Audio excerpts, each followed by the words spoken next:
Ya en la conectividad con el psicólogo especialista en criminología, Allen Cowley, vamos a hablar de este fenómeno que nuevamente resurge en la palestra.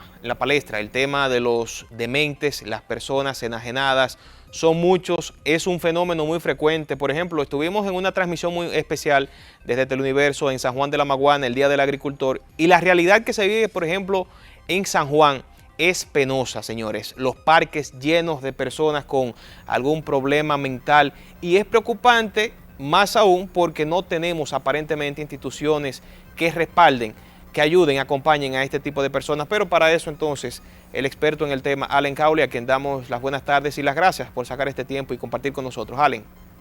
Gracias por la invitación, de verdad que sí, para mí de verdad que es un placer y un gustazo estar con ustedes, compartiendo pues información y digamos que respondiendo todas las preguntas e inquietudes que ustedes tengan respecto a este tema tan importante que viene siendo la salud mental.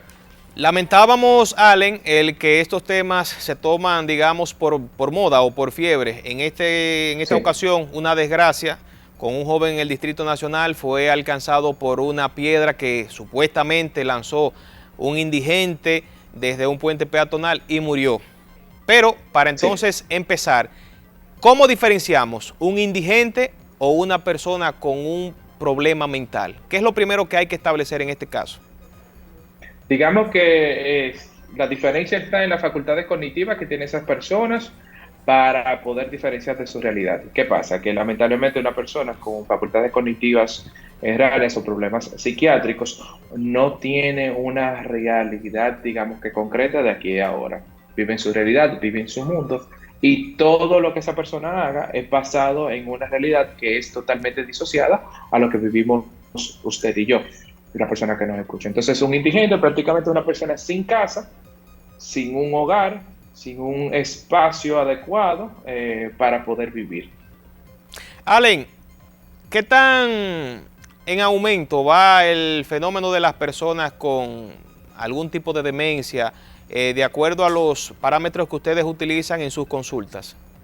Sí, bueno, digamos que ahora para esta época navideña o digamos el frente frío que hace, y también algo, señores, que hay que saber es que también la luna llena detona más lo que vienen siendo las condiciones cognitivas de las personas, o sea que se dan, hay más propenso para esta época que haya más personas con problemas, digamos, psicológicos y mentales para esta época. Tanto se asocia aspectos de la luna llena, como tanto situaciones de lo que viene siendo la temporada que estamos viviendo, que viene siendo, digamos que invierno. Aunque aquí digamos que no se ve invierno, pero sí afecta un poco. Espérate, porque tú me has tocado ahí una tecla que pareciera un mito. Muchas personas hablan incluso a modo de chanza del aspecto lunar y la incidencia que tiene Sí, en las afecciones mentales. ¿Hasta qué punto y entonces tiene incidencia el tema de la luna, su comportamiento como satélite de la Tierra, la sí. rotación, su fuerza gravitacional en los aspectos mentales? ¿Hasta qué punto? De ahí que viene incluso el término lunático, por las afecciones mentales que se daban cuando la vía luna llena, digamos que todas las personas dentro de un manicomio están más alborotadas, entonces de ahí que viene el término lunático. Está lunático, producto de la luna llena. O sea Ok. que es cierto, el satélite, esa, digamos, natural de la Tierra es la Luna. Entonces, digamos que se ven muchos fenómenos, incluyendo hasta el mar, como el mar hay más, se pone más caudaloso o se aleja. O sea que sí, que la Luna afecta en realidad en los procesos, digamos, emocionales y cognitivos del ser humano. ¿Cuál es la diferencia de un trastorno mental y una enfermedad neurológica? Digamos que la enfermedad neurológica es aquella enfermedad que está asociado a situaciones, bueno, hemisferios del cerebro dañados, ¿verdad? Y la otra parte ya es algo de personalidad, trastorno de realidad. Pero te voy a decir algo, todo está asociado a nivel neurológico muchas veces. ¿Por qué? Porque para eso se encargan los psiquiatras de medicar y suprimir ciertas áreas del cerebro a través de medicamentos o fármacos que suprimen ciertos neurotransmisores, que son esos, digamos, procesos químicos que se dan a nivel neuronal, que son los que te dicen, mira, sonríe, sea alegre, se liberan, un ejemplo, dopamina, noradrenalina. Entonces son neurotransmisores, son los que se encargan de distintas áreas a nivel cerebral que te pueden tanto o alterar la personalidad o alterar ciertas cosas. Pero cuando tú tienes un ejemplo, un ACV o un accidente cerebrovascular, digamos que ahí se ven ya afectadas muchísimas otras cosas más, porque nuestro cerebro prácticamente que rige todo nuestro, tanto comportamiento, procesos motores, procesos fisiológicos, etcétera, etcétera. Entonces, en ambos casos puede haber incidencia de ese comportamiento lunar que ha señalado. Sí, sí, sí. Ok, bien, el tema de la medicación para las personas con algún tipo de trastorno, ¿qué tan Sí. efectivo resulta? ¿Cuánto hemos avanzado en este aspecto? ¿Cuán garantizada está la estabilidad de alguien con algún tipo de padecimiento mental a partir de esos Es, medicamentos?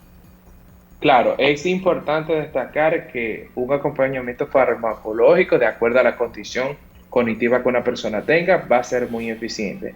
Pero lo que va a ayudar a que perdure su estabilidad es también el acompañamiento psicológico. Por ende, los fármacos más un acompañamiento psicológico que le ayuda a la persona a procesar sus procesos y entender el proceso que está viviendo, cómo canalizarlo, cómo enfrentarlo con herramientas per se, eso va a ayudar y a tener una larga prolongación en el proceso.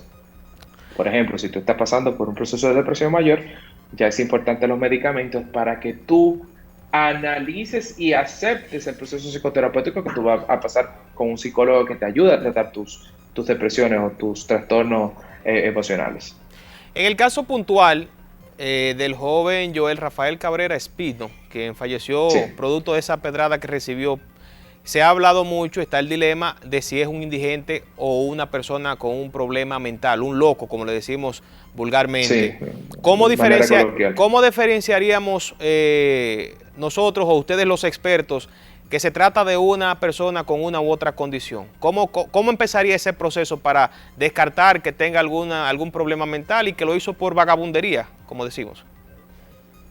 Bueno, primero lo primero hay que entender de que una persona en sus facultades cognitivas concretas no va a exponer la vida de una persona de la manera que esa persona pues hizo y cometió el acto.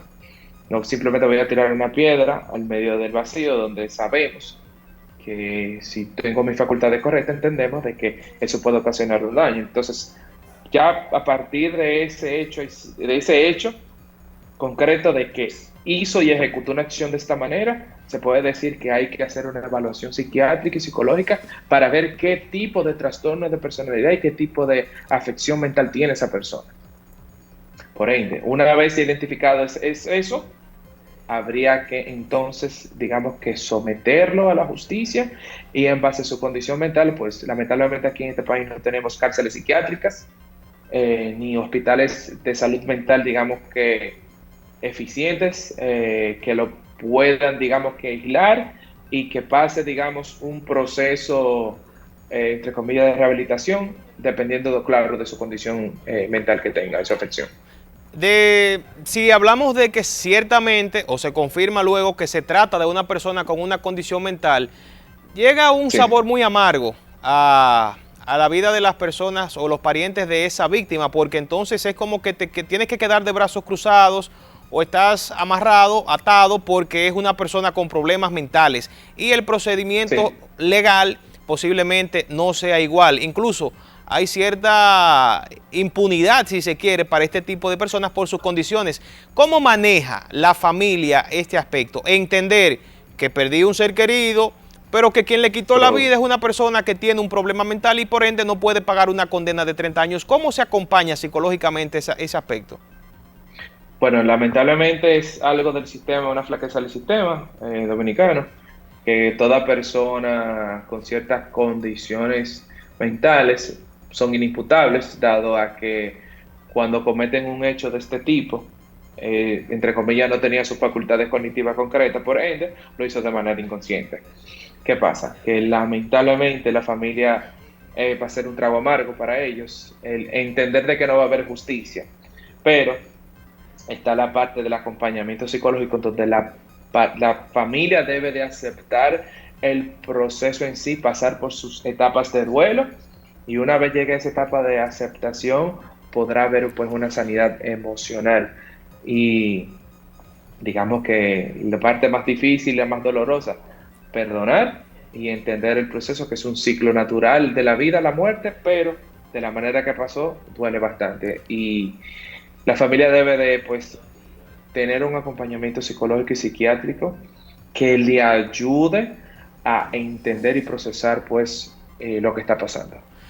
Allen, de acuerdo a lo que hemos leído, uno puede llegar a padecer una enfermedad mental de dos maneras. Primero, una predisposición genética y segundo, Sí. de acuerdo a un comportamiento social que se haga hábito y que degrade en un tipo de afección neuronal que nos conduzca entonces a una enfermedad mental.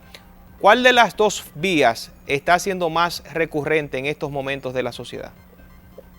Es difícil de cuantificar esa parte, ya que lamentablemente en nuestro país hay carencias de investigaciones que nos permitan, digamos que, enfatizar en eso. ¿Cuál es la tendencia? Si por afección de un accidente cerebrovascular o por predisposición genética. Sí, dentro de los trastornos emocionales hay muchas cosas que se están dando en este país que sí se ha podido cuantificar, que son los trastornos de ansiedad. Los trastornos de ansiedad son aquellos trastornos que es causado por una emoción que es la ansiedad, como preocupaciones excesivas, obsesiones y compulsiones o TOC, como se le dice mayormente, fobias. Eso es parte, digamos, de la depresión, que la depresión es considerada una enfermedad porque, perdón, tú no eliges ser depresivo, sino pasan condiciones específicas que te causan esa emoción de tristeza